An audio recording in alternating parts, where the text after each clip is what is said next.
بعض مواقع ایسے ہیں کہ جن پر سلام کرنا منع ہے۔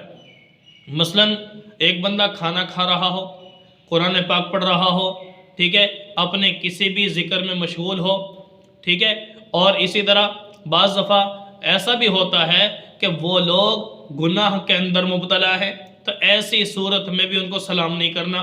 مثلا ایک گانا سن رہا ہے، ہم اسے سلام کریں تو بھئی عین گانا سننے کی حالت میں اس کو سلامتی بھیجنا، دعا بھیجنا، دعائے رحمت بھیجنا، تو یہ اس کی تعظیم ہے گویا۔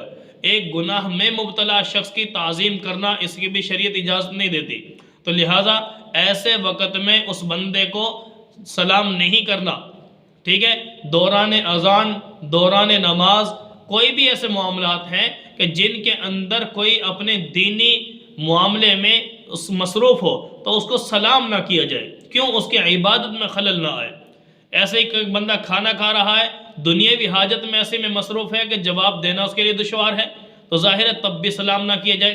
ویسے عام حالات میں میرے بھائی شریعت یہی حکم دیتی ہے، یہی پیغام دیتی ہے، جتنا ہو سکے زیادہ سے زیادہ سلام کو عام کیا جائے۔ اس سے آپس میں پیار محبت بڑھے گا، اخلاق سامنے آئیں گے، کردار اچھا ہو جائے گا، معاشرہ حسن اس کا اچھا ہو جائے گا، اور آپس میں مسلمانوں کے اندر یہ پیار محبت کا سلسلہ بڑھتا ہی چلا جائے گا، نفرتیں ختم ہوتی چلی جائیں گی، دلوں سے کینہ، بغض، حسد، یہ عداوت ساری کی ساری دل کی بیماریاں ختم ہو جائیں گی، اور دل منور ہو جائے گا۔ جب دل منور ہوا تو مسلمان حقیقی مسلمان بھی بن جائے گا۔